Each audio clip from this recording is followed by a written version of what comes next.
gentlemen, give that big, warm round of applause to Muhammad T. Al-Sharkawi.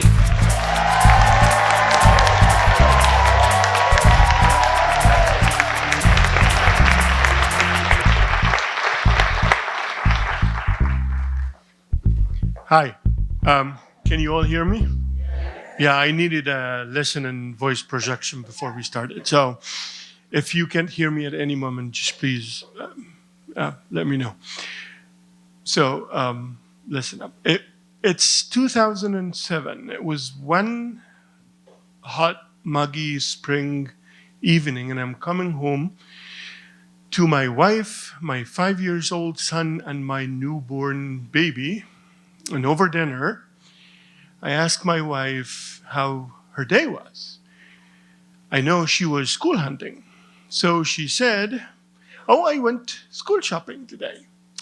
I saw those golf courses, tennis courts, swimming pools, and horse race rings." I said, "Yeah, that's very nice country club stuff. How about education?" She said, no. They will talk to us about education once we pass the interview. So I, the arrogant university professor that I am, it will not be interviewed. Who interviews me? Right? So do we need an interview? She says, yes, we need an interview because, listen, they do not take anybody. They take particular people from particular social classes. And then I asked, okay, so how much is the tuition for this annual country club ticket? And it's £100,000 a year. Back in 2007, that was $34,000. Yes. Oh, yes. And so I made a quick calculation. I have 2 boys. And between these 2 boys, I would have spent $1 million on things, but not on education, right? And I am a university professor, so I see the other end of school, right? And those times, he, of course, lectured my wife over dinner, probably spoiled her dinner. So those times, honey, are the times for skills. It's what you can do. It's what you know. It's not your social class. And so she asks the logical question. So what are we going to do? Well, put them to a public school. You're laughing. Yeah, that's exactly what she did. She laughed because back then public school was for the children of, you can imagine, or hopefully not. And so you do not put your children in a public school unless you really need a public scandal. What will your parents say? What will your family do?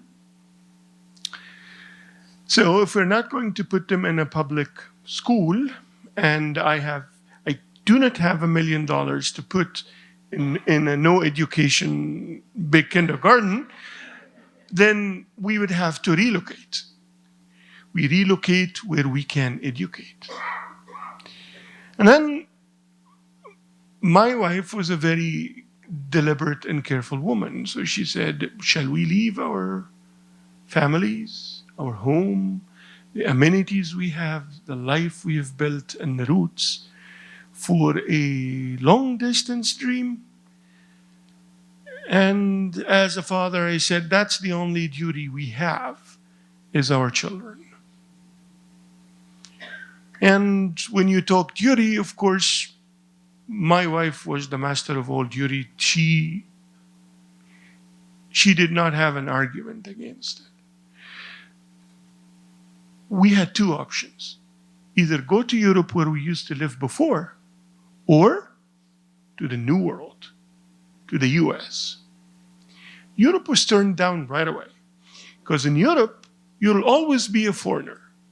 Exotic, different, will be dealt with from a distance, from behind the virtual glass door. In the US, everybody is foreign. Everybody is foreign, except the Native Americans, right? So you all are foreign.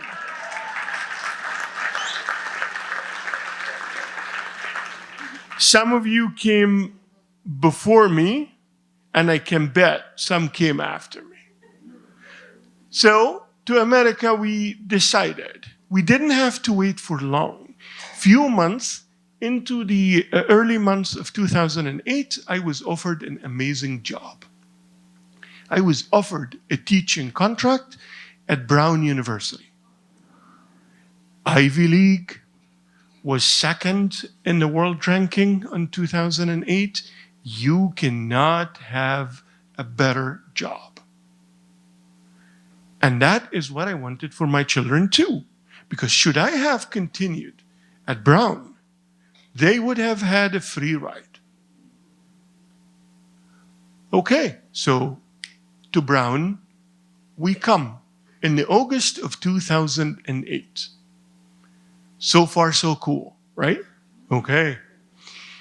The first week, we came to Providence, Rhode Island.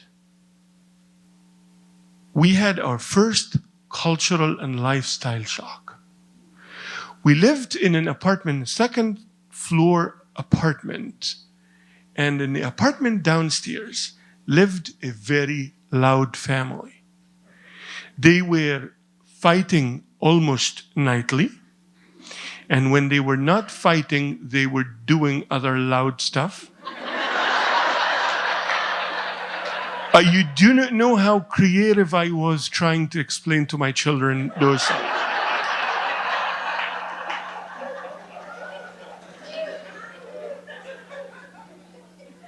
Okay. And the police came to our apartment building at least 2 times a week. They were disentangling a fight or something. Anyways, we have not exchanged a greeting for the first 3 weeks with our neighbors. But the real day came when Kareem, that's my older son, had to undergo a dental procedure in the children's hospital. And we couldn't take the younger son, Yaman, with us to the hospital because children were not allowed into the hospital. And my wife did not drive, made this conscious decision of resisting our new lifestyle by not driving. So in America, somebody decides not to drive. I would have driven should it not have been a public safety issue. Right? I am visually impaired. Right? Good. It's good for the world that I do not drive. So I had to take Kareem to the hospital, took a cab. Back then there was no Uber, by the way. So I took a cab, went to the hospital, and the dental procedure was 45 minutes, and we had to wait afterwards for 2 hours until the nurses could hunt a cab for us to go back home. When we went back home, Kareem went to bed because he was really tired. And my wife sat on one end of the bed and I sat on the other end. And she said for the first time, "Honey, we made a mistake. We should go back home. In Egypt, we had our own house. Here we live in an apartment.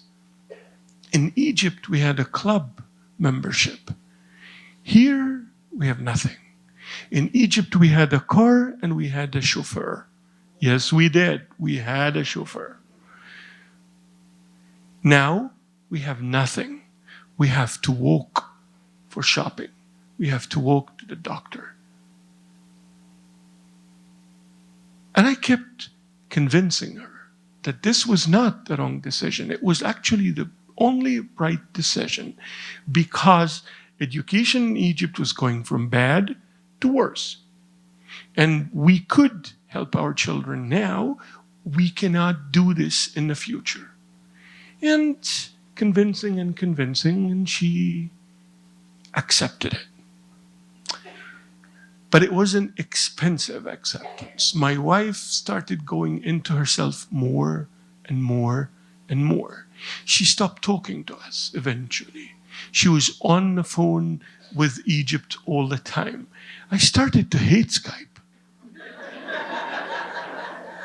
I would come back from Brown with books for the children. I would read with the children. We would play cards so Kareem would learn simple math, and we would have spelling games, and it was huge fun. And the children were having fun with school, but she was more and more shrinking into herself. I kept running her conversation in my head, and I thought it would be easier if I can find the money to give her some of what she used to have in Egypt. So I found another job in the University of Rhode Island down the hill. So in the morning I would go to Brown.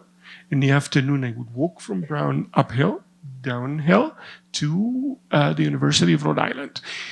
And in the evening, around 9 o'clock, when classes in the University of Rhode Island would finish, I would walk back home for 40 minutes.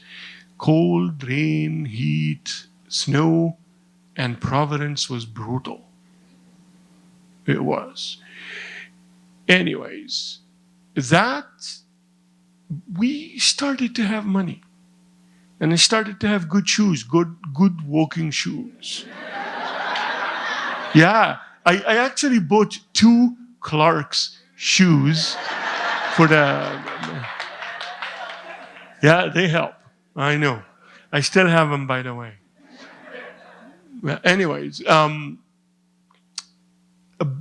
another idea came to me a year later when she really got really silent. I thought, if we move to a place where there's Egyptians, there are people who speak Arabic, things would be easier for her. She would make community. Right? Yeah. So I started looking up demographics and applying for universities. And coming from Brown is easy to go anywhere. Yes. And I had offers. And I chose Wayne State in Detroit, Michigan. Okay. You cannot get more Arabs.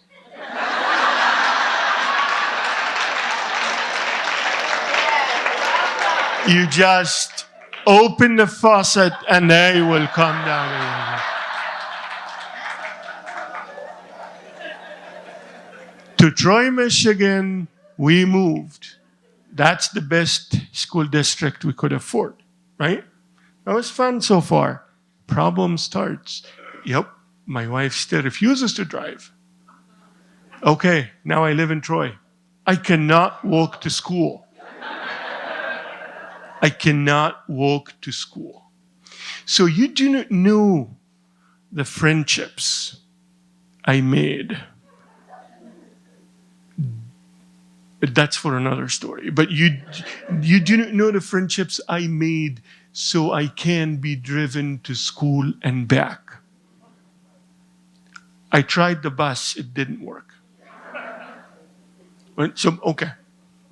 But still, my wife did not make friends. I tried inviting colleagues over, tried to go to colleagues. I tried to coerce colleagues into inviting us to their houses. I have my ways of doing this, and I know how to do things, right? So I did, and they invited us. But sometime soon enough, after a couple of invitations, the relationship is severed. So she doesn't talk to anybody anymore. My brilliant caretaker father, husband, thinks, okay, we should have probably send her to Egypt every summer. That will keep the children's roots alive and well, and that will make my wife happier, and she will come back fully charged at the end of the summer. Good plan, right? Okay, but this good plan needs at least $5,000 for tickets only. Okay? Okay. Now I need to find another job. Yeah, and I did. I found a job. This time I found a job in California. So the plan was I will find a job, this summer job in California. I'll go to California, and on the same day, they will fly to Egypt. Seamless. That happened.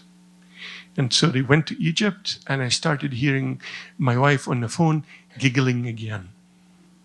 Right? Like just, yeah, giggling. And so, oh, now that woman can laugh.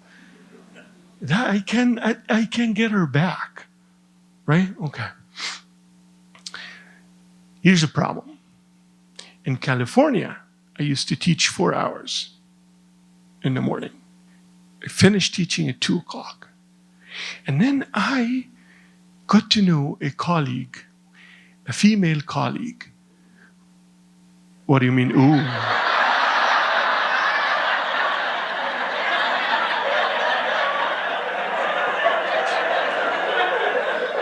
You have not been there. Okay. Yes. I got to know a female colleague from Europe who was teaching with me in the summer.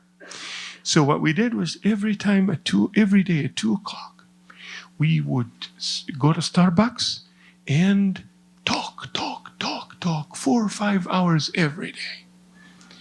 And when we're done talking, we would go walking on the beach.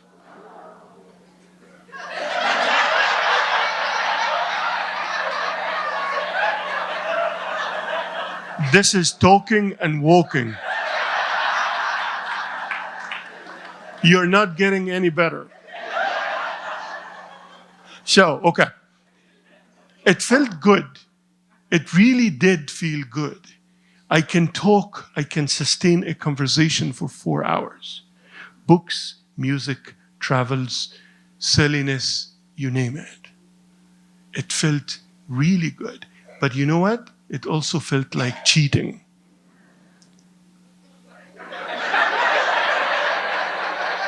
So that was female, yes. Okay. So it felt like cheating. So the the conscientious person I thought I was, I went back home to Michigan and I waited for my wife to come back from Egypt, and we had a serious conversation. Honey, here's what happened in California. I met Christine and we did X, Y, and Z. And it feels like cheating. But we have to, what this tells me is that we have to go to a family therapy. We have to go to counseling. She said, no, it was not cheating. As long as there's no physical contact, it's not cheating. And it's in your head, take it out. We have a good thing going on here, and cool it. God knows I tried to cool it. I cut ties with Christine. We don't talk. Few months into the new semester, honey, I still think we need to go to therapy. At that time, I was going to therapy on my own. And she said, no, we're not. We're fine. There's nothing wrong with us. It's your midlife crisis. Yeah, I was midlife already. Yes, I know. But I did not think it was crisis, so I waited for a few months. I gathered my courage, and then I gave her an ultimatum. Honey, either we go and try to save this marriage, or I'm divorcing. She didn't believe me. And honestly, I myself probably did not believe myself in the beginning. 7 or 8 weeks later, I said, I am divorcing. Anyways, I'm not going to go into details. It happened. And the sense of guilt and the sense of failure was, I think, those of you who have gone through a divorce, and most of us have, can relate to, right? I failed my children. I failed my wife. I brought them here for a future, and it cost me my family.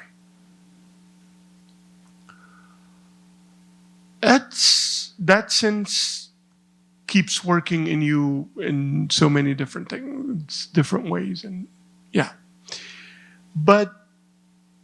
And that made me focus more on the children's education, more on it. And in all honesty, I was probably too focused on their education to notice other things. The children started to withdraw from me. I used to tell them stories every night, to shower them, wake them up in the morning, prepare breakfast, and send them to school. That was the daily routine. I used to read with them, to read for them, to challenge them, and to do everything with them, and that does not happen anymore. I tried to keep telling them stories over the phone every night. It worked for some times. But anyways, they kept withdrawing, and I didn't notice it in the beginning. Because school was doing good. They were developing in school. Yamin, the younger one, was getting excellent. And Kareem was talking about Princeton. He wants to be on the first manned mission to Mars. So he's learning Russian. Because in space, he will speak only either English or Russian. Right? Back in the day, the Chinese was not quite. Anyways, so he wanted to learn Russian, and we started making plans. But the children did not, they talked to me every day about school. I did not notice the difference. And then later on, they stopped talking to me every day. And they kept calling, but they stopped answering. Now, 2019, they don't talk to me at all, except when it has to do with their education.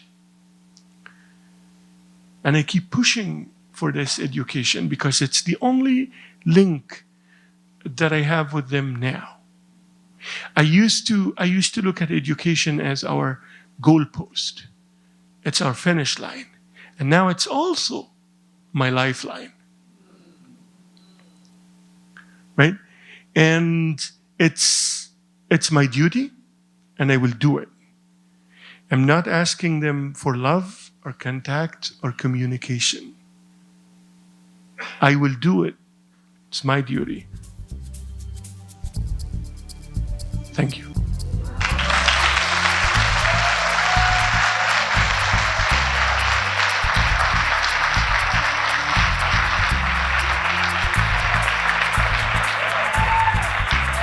Mohammed T. Al-Sharkawi.